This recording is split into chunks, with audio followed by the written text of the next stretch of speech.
Hi Chris, how are you? Good, thanks, Harshit. How are you? I'm good. I'm good.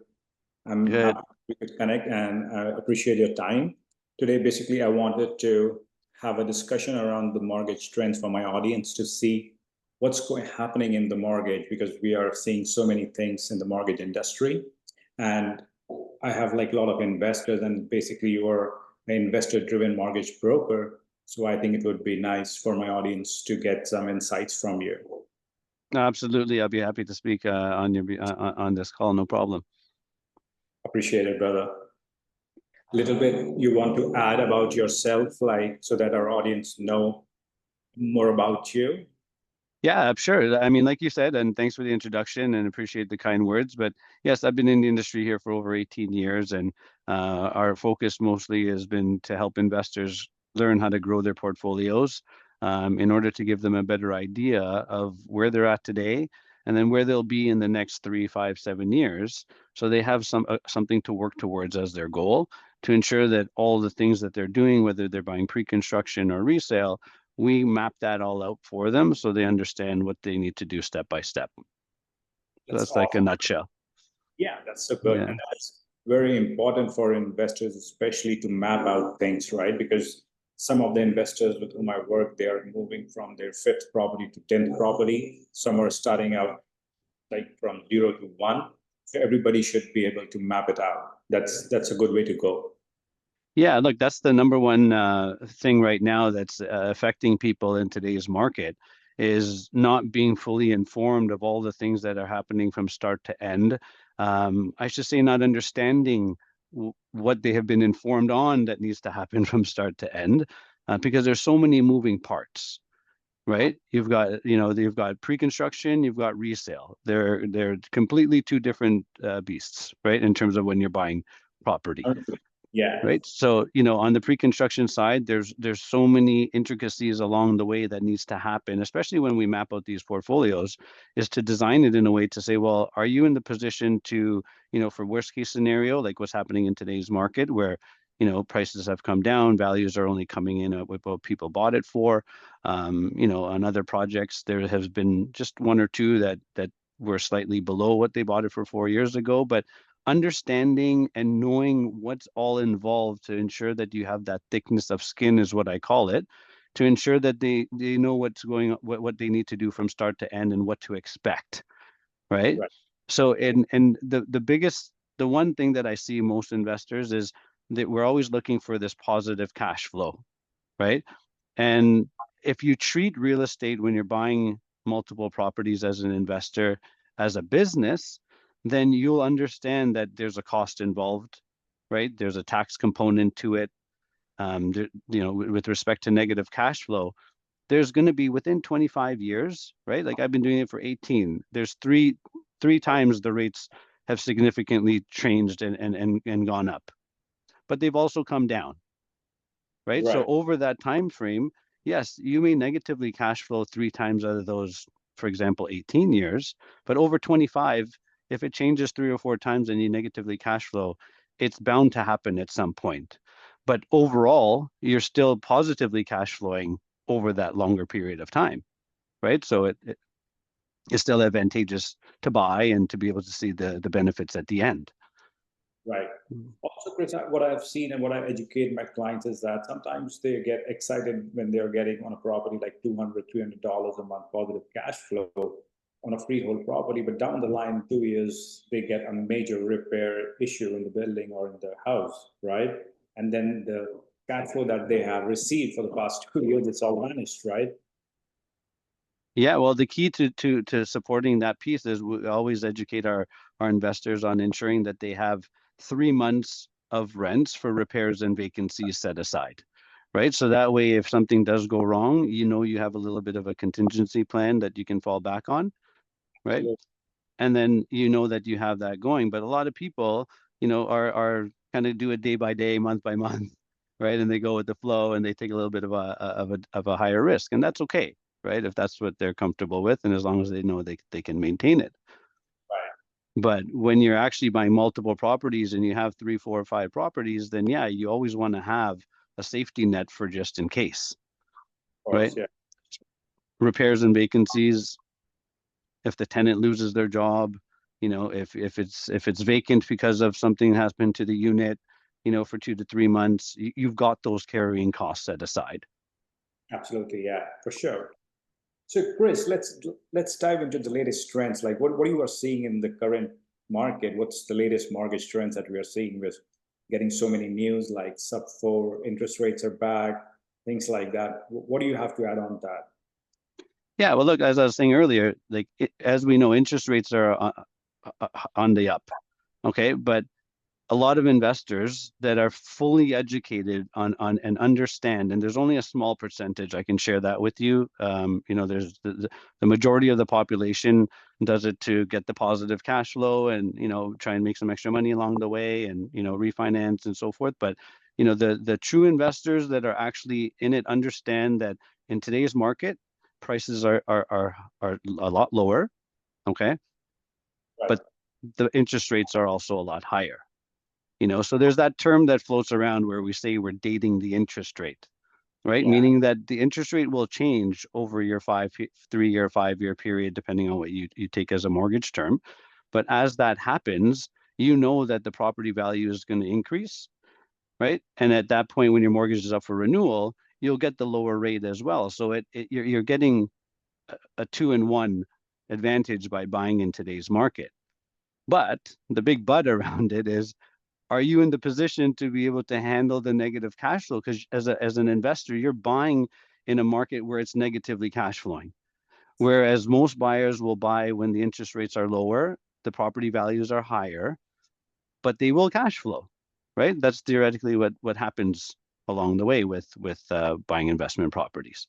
But right now, what's happening is it's in the reverse, right? You're at a point where, okay, if you own this property for 10 years and your mortgage is now up for renewal and you're at a 3% interest rate, well, you're exposed to the interest rates that are being offered today, regardless, whether you're buying or whether you're refinancing or renewing.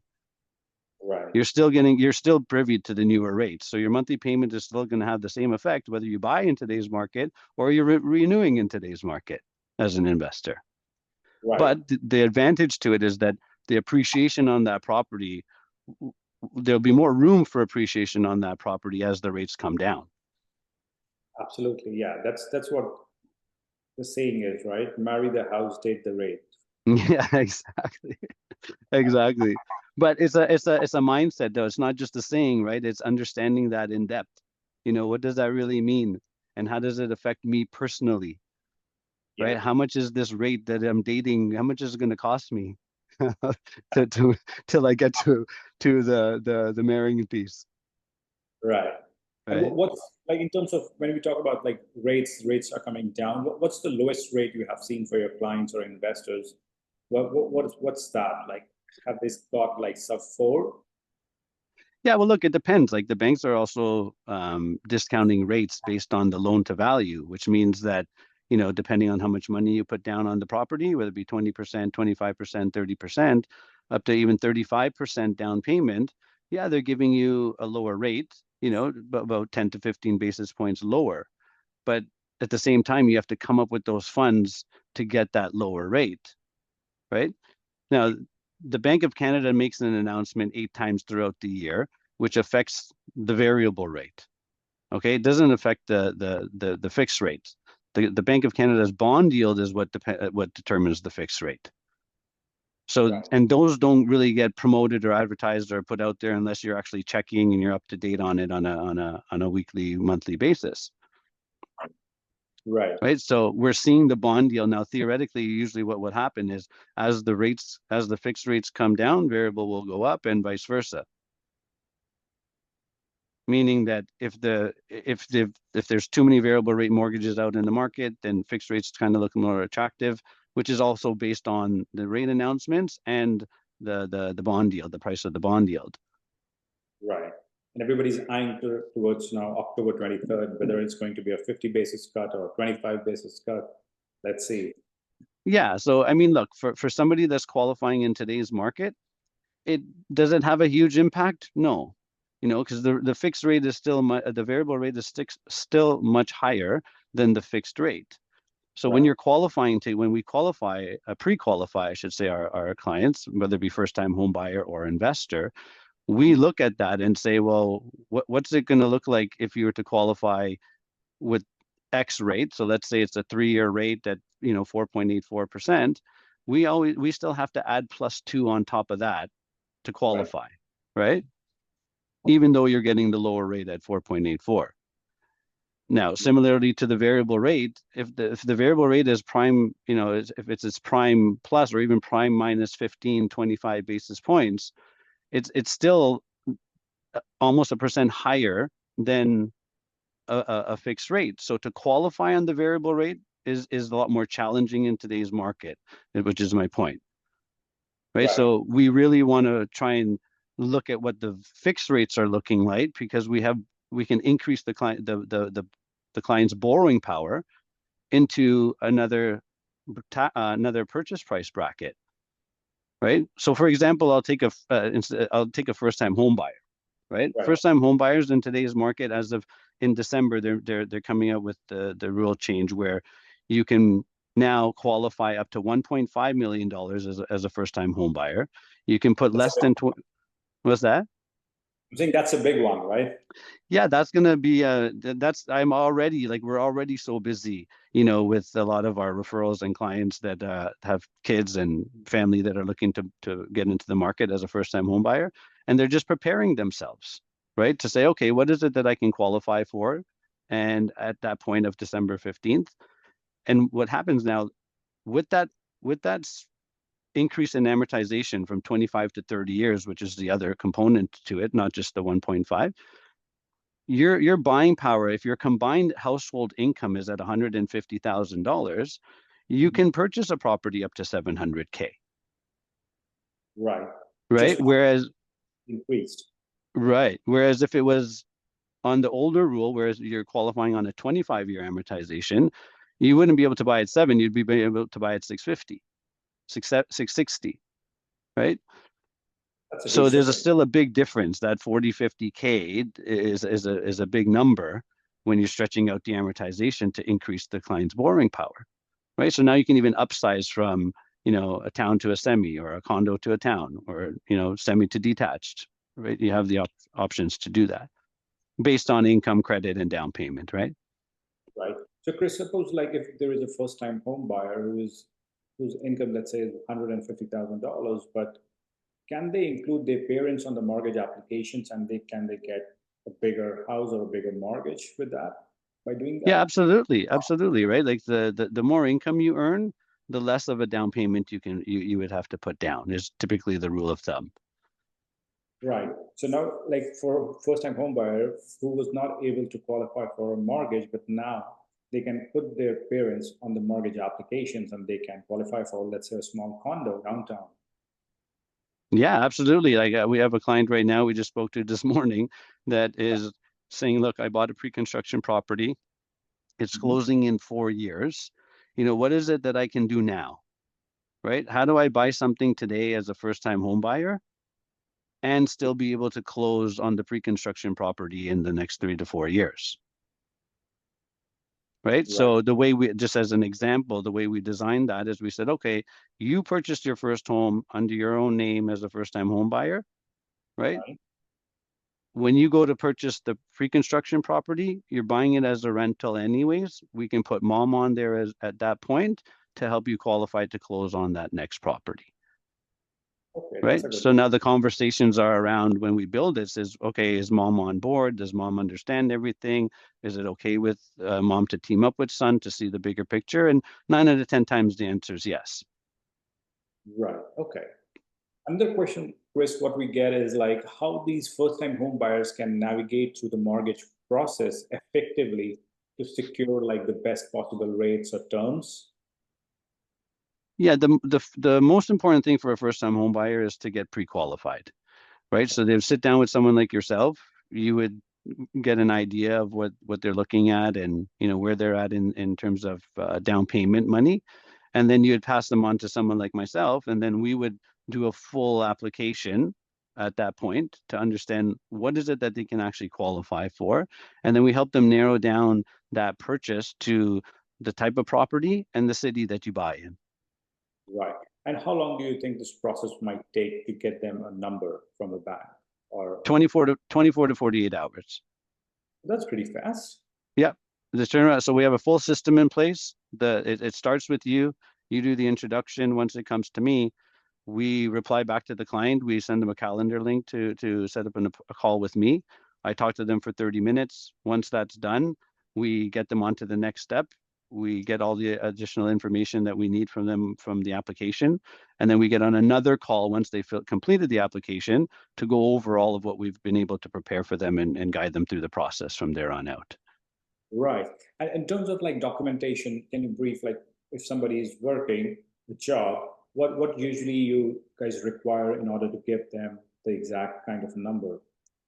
Great question. So what we do is we don't pull credit. Okay. One thing that I expect from anyone that comes to with myself is to ensure that they can tell me I have a $10,000 credit card with a $5,000 balance. I have a line of credit at 50,000 with a $20,000 balance. Like their car payment is X. They need to know those things, ahead of time. Okay. Right. And then all of the information that they give me based on their income, it all depends. Like, are they part-time? Are they permanent part-time? Are they full-time? Are they contract? Are they hourly? Are they salary? Are they business for self? Do they have a corporation that pays them? There's so many different types of income that we have to factor in as to how we can get them to qualify based on the type of income they earn. So Right. documentation wise is we like, for example, for for a salaried employee is job letter pay stub. Okay. But for someone that's hourly, for example, they would need job letter pay stub and their 2-year T4s. Right. Right. Why would be because now we would need to take an average of those 2 years because they're hourly. Right. Now, if the average is higher, if the current year is higher than the previous year, we can take an average of the 2 years if they have overtime or bonus. Right. And another questions kind of you can like specify more on this, like what these people sometimes first time home buyers they see some kind of videos and they come to me and they say that let's say if I make $100,000 as per the thumb rule, I can get 4 times of the mortgage for that. That means I can qualify for a $400,000 mortgage easily. Does that hold true in today's market, or is there any specific kind of a rule, or it doesn't make any sense? Yeah, no, look, the best way to kind of factor in, I'll just use $1 million for the ease of understanding. Okay, so if you're buying $1 million home, you're going to put 20% down, okay, which is 800,000. So whatever the loan amount is that you're looking for based on the amount of money that you're putting towards the down payment, you divide that loan amount by 5. Okay, generally it's around 5. So in this case, you're looking at 160K that they would need to purchase that $1 million home on 800.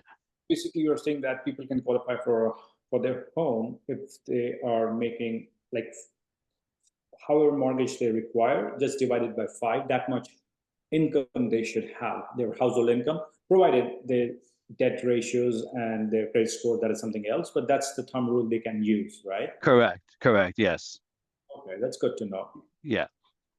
Right, because then it gives them a general idea. But realistically, that's if you're just trying to do a quick math to see if there's a property that somebody saw and they like, and they weren't really looking in the market and they wanted to know what they would be able to qualify for. That's a quick rule of thumb. But for the most part, anyone that goes to purchase a property will always know how much they can qualify for prior to you taking them out Right. to see homes. Right. And then it helps you as the agent because now you're able to go in confidently with your offer and know what the maximum is of what your client can actually afford. Right. And that's very important, right? Because nobody wants to get stuck after their offer is in place.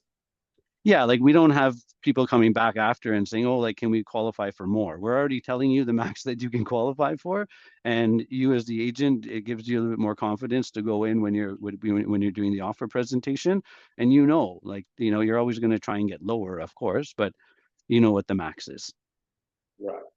And Chris, what advice would you give to newcomers that are coming to Canada? We know that Canada is welcoming around 500,000 people every year. So Mm-hmm. newcomers we speak to, they have some aspirations of buying home. Yeah, so the most important thing is once they come is they're in the process of getting their PR card. Along the way, I would say immediately get two pieces of credit, right? Two credit cards. In Canada, you need two pieces of credit to get, whether you're buying a car, house, it's always good to have two pieces of credit. And the credit card will, once they have it for 2 years, it makes them easier while they're going through the process of getting their PR card. That 2 years goes by really fast, right? So if they can get it as soon as they come into the country, then at least we know they've met the credit requirement, right? Now, there are people that don't do it right away when they first come into the country. So even if as long as they have a 1 year credit history, insurers like CMHC and the insurers that we partner with, they will say, okay, as long as you have 12 months, then give us another 12 months of another piece of credit, for example, landlord's letter or a utility bill or a cell phone bill. They'll make up that other piece of credit to help them get into the market. But I always suggest getting it done ahead of time because then you don't have to worry about, figuring out the second piece of credit. Okay, Right. that's And then the other piece is their down payment, right? For first time home buyers, not only do they need their down payment money, but they also need 1.5% for their closing costs on top of the right. yeah, yeah, on top of the down payment. Got it. Okay. And Chris, like, what would you say, like, how these interest rate changes are impacting the market? Yeah, well, the interest rate changes are impacting the market based on what's happening overall with the US and what's happening here in Canada and, inflation and all the other variables that are factored in. But Right. right now, as of today, I think we've already seen rates come down on the fixed side from last week on, right? So we can see that things are getting better in hopes that, on the next rate announcement from the Bank of Canada, in hopes that it'll be another 50 basis points would be nice, Right. right? But like I said, the 50 basis points, it actually helps people right now who are already on variable rates, right? And right now, to be honest with you, it's not about what the rate is. Like as we mentioned, dating the rate. It's how do you qualify, right? What do you need to do to qualify to get in today's market, knowing that the rate will change along the way, and we'll put contingency plans in place to make sure that if there's if you're paying $200 more a month because the interest rate is higher, like how do you, that's $2,400 a year. If you Right. have to do that for 3 years, right? Is that going to negatively affect your lifestyle? And if it does, okay, then we reconsider the decision of buying. But if it doesn't, and you know that you can recoup that money later on down the road when your mortgage is up for renewal and we can refinance the property, the interest rate will be lower, monthly payment will be lower, and we can extract the funds out of the property to pay yourself back, then whether you're paying back the negative cash flow or you're taking out the full all of the money that you put towards the down payment, at that point, technically you're buying that property with 0% down, right? Because property values will rise once this thing settles down, and because there are so many pool of first-time home buyers, there are so many investors sitting in cash these days, and some of the investors are taking action into this market as well because they know once they buy it and the rates are on the bottom, they could just easily refinance for a 5-year fixed or 3-year fixed for around 3%, right? Yeah, exactly. And the property values would shoot up at that point of time. That's what people are anticipating. Yeah, and look, like every lender also has their own guidelines, which is why I say it's very important of it's not just about the rate. It's which lender is going to lend you the money based on your income, credit, and down payment, right? Right. But for most investors, a lot of us will have lines of credits against our against the properties, right? Right.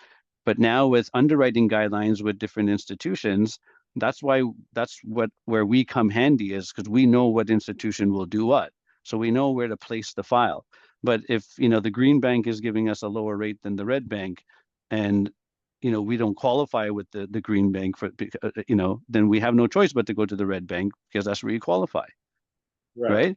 So you have to understand that piece as well. And why I say that is because when we have lines of credits, some lenders will factor in a payment on the limit of the line of credit, where others will factor in just the balance on the line of credit. So if the lender that's giving us the lower rate is factoring a payment on the limit, then that's negatively affecting the borrowing capacity at that point. Right. Right. So it doesn't make sense to go to that institution. We go where the deal fits. And that's why it makes more sense, especially for investors, to use a mortgage broker who specializes in this so that they can put their applications to a lender who can assess in their favor, right? Because Yeah.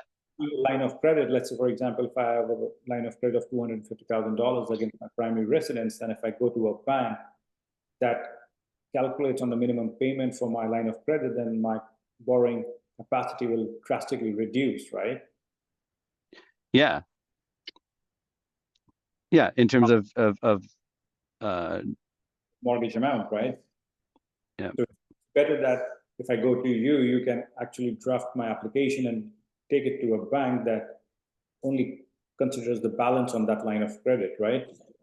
Yeah, and that's one of the for sure is a huge advantage, and reason being is that we're factoring already in the payment, like that they would have on that interest rate, and we're factoring that in, knowing that okay, here's what it is today, but if rates were to come down, and we do performers around this, we don't just pick the numbers and throw them out there, but there's performers that we put in place to show you what you're, if you're negatively cash flowing for the first 2 years and you're going to positively cash for the next three, well, then we work out those numbers and say, well, here's what what your profit is going to look like, right? What your positive cash flow will look like. Right. But understanding where we go with the file initially, where we go with the file on renewal, or in terms of recouping that money back, and in the event that what are you doing in the interim? So if you're buying a pre-construction property, what is it that what are you buying in between while that property is being built? Right. Right. And do you even have the capacity to do so? And if you don't, and you can't do both, then we decide which route do we take. Do we take the pre-con because that works better in favor of for you, or do we take the resale first and let that build, and then pull out the funds that you put towards the down payment on the resale, and take those funds and go purchase the pre-construction with it after? So it all depends on the person when we design the portfolios. Got it.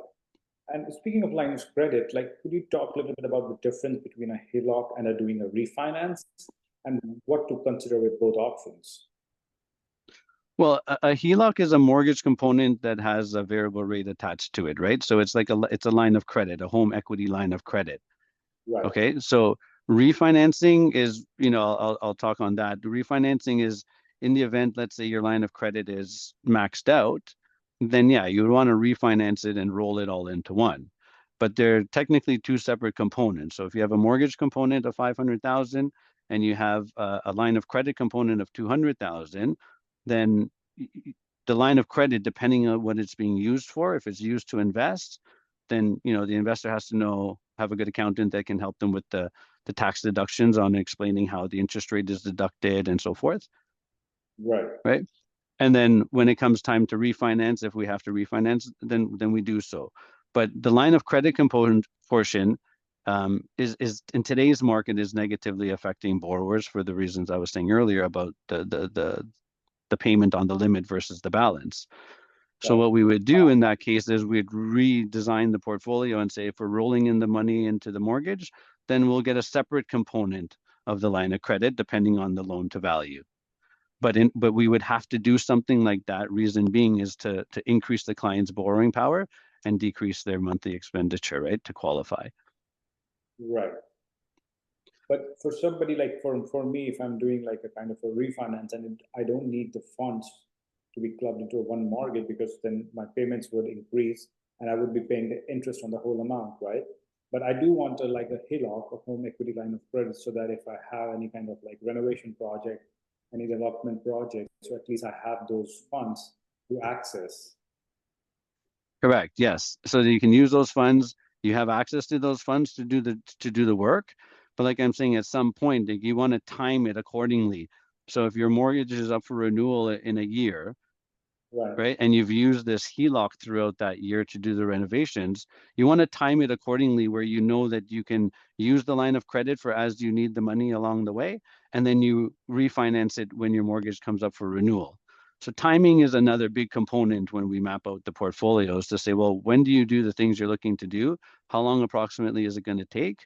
And then when do you pay yourself back, right? Or refinance the property. Right. Okay.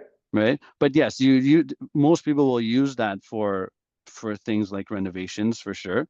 Um, but the goal is to be able to extend that line of credit and clear it out so that way you can use it again. Right. Got it. Right. Right. And talking about like, could you explain like the relationship between these interest rates and the market dynamics that we are seeing in today's market?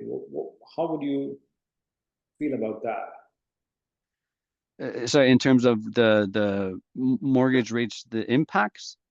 Yeah, like the interest rate and the market dynamics, like because as we see, like the interest rate is increasing, property values are coming up. There are so many low sales, especially on the pre-construction side. There are so many components to the real estate market, and how do you feel like these interest rates are impacting those? Well, there's two things. One, the interest rates are impacting the borrowing capacity because investors that have had other properties, their monthly payments have also gone up, right? Yeah, So they may have qualified 4 years ago, but with the interest rate changes on existing properties is also what's negatively affecting the qualification on closing on new properties. especially the over leveraged people, because we are seeing a lot of power sales these days.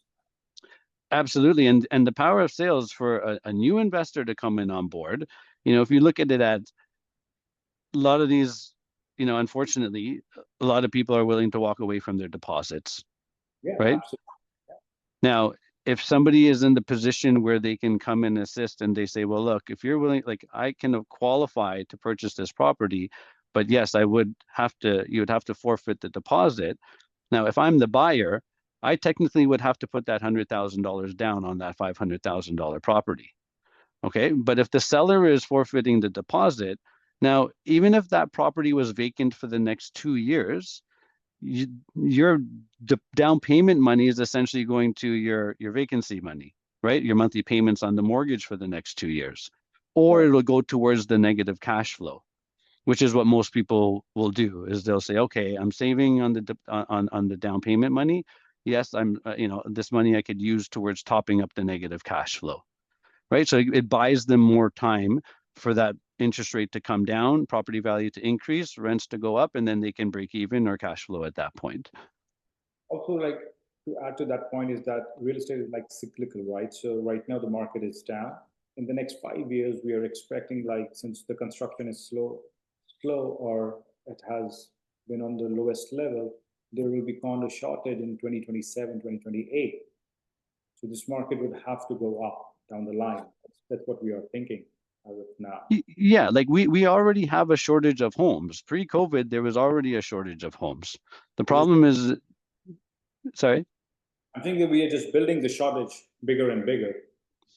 it is, but builders have to protect themselves too, right? Because the cost of build is also extremely expensive. We were other day we were speaking to one of the developers in Toronto who do like these condo buildings. They are saying their margins are shrinking. They are just working on, let's say, 10 to 12% of margins these days. But since the taxes and the development cost and the construction cost is rising, the end tax price is high for consumers. But in the end, builders are not making much money. Hmm. Yeah, yeah. But that's why a lot of them, No, right? yeah, yeah. Well, that's why a lot of them will hold off on those projects. No, nobody's launching projects these days, right? Very few projects are coming to the market. Yeah. Well, as you mentioned, right, like the market is we're starting to see a change in the market and the market trend. Typically, November, December, people are getting ready for Christmas and holidays and things like that. But there's still a lot of activity. In the last 3 years, it's been the busiest fourth quarter, right, Right. in terms of buying. But at the same time, there's also people that are moving from out within Canada, into Toronto as well. Let's see what happens in the next few months. Yeah. Any key you want to add or leave with the audience to get some like headshots for the interest rate? Well, I think that the rate will come down. I'm hoping, like I've been pretty good. Like I've been 80% over the last like 2 years of being, whether it be going up or down or staying the same. But I'm in hopes that at this time around it will go down 50 basis points. Right. I think it'll really help, like not just from a qualification standpoint. Yes, it is beneficial. Again, not a huge deal. Yeah, sentiments wise, it will boost the sentiments of buyers, right? Yeah, when money is cheap, people will spend, right? You are anticipating that there's going to be a 50 basis point rate cut for October 23rd. I'm in hopes of. I'm in hopes of it will, yes. That's good to know. And Yeah.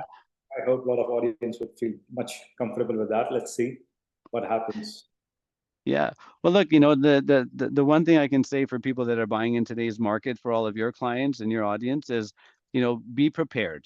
Always be prepared. Understand all of the logistics of what happens from start to end.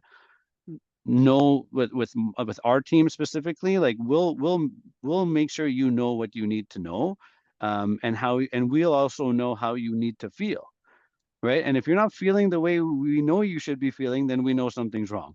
Right. It's like either you need more information or you're just not getting it, or, we'll make sure that is my point. But you should understand the business side of investing in real estate, what it's going to cost, what the best case, case scenario is. Are you in the position to, understand and absorb and acknowledge that there will be a negative cash flow piece at some point in time, Right. right? And knowing that it's a long term, right? You're doing this for the long term. You're not doing it for the short term, right? If you're looking to buy property to renovate and flip, a whole different beast, right? At that point, That comes with a lot of risk too, right? the which the If you're buying a property for a quick flip, then obviously the risk is high in that, right? But if you buy a property and keep it as a rental or an investment property for the next 25 years, your risk reduces, right?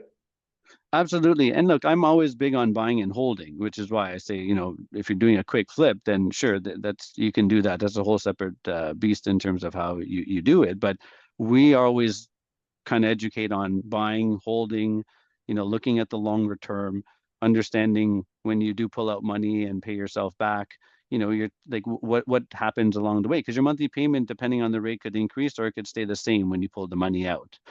Right. We in 2000 and when we did it in 2014, 15 time, people would break their mortgages up to $18,000 to $24,000, roll that into the balance of their mortgage, take out an additional 100,000, and their monthly payment was still less than what they were paying. Wow. Right. So at that point, my point is we analyze all of that for the client prior to us reaching out to them to say, look, this is what you're in the position to do, but the numbers have to make sense. Absolutely. Yeah. No, that's good to know. Right. But ideally what we do, like just, we do, I mean, I'm sure you're familiar with it, but for everyone else is, we do like a real estate action plan or a map, a mortgage action plan to design the client's portfolio and show them all the things that they can do. Now, some people may not be in the position to do it at the moment, right?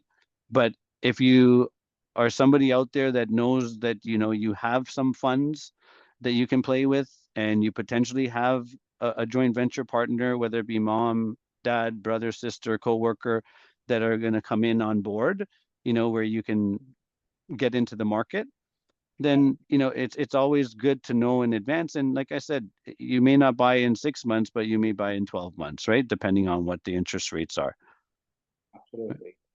And that's a lot of golden nuggets around the mortgage industry. I appreciate your time, Chris, and I'll be conscious of your time as well. Is there any way that audience can reach you?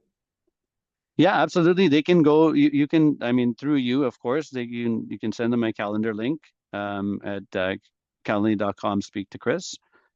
And that's the easiest way to book an appointment. Okay. All And right, then so I'm also on Instagram at Quick Tips with Chris as well. quick tips with Chris. Absolutely, guys. Give him a follow. He's a guy of knowledge. Thank you so much, Chris, for your time. Appreciate it, brother. And we'll catch soon. Pleasure. My pleasure. Thanks for having me, and we'll talk again.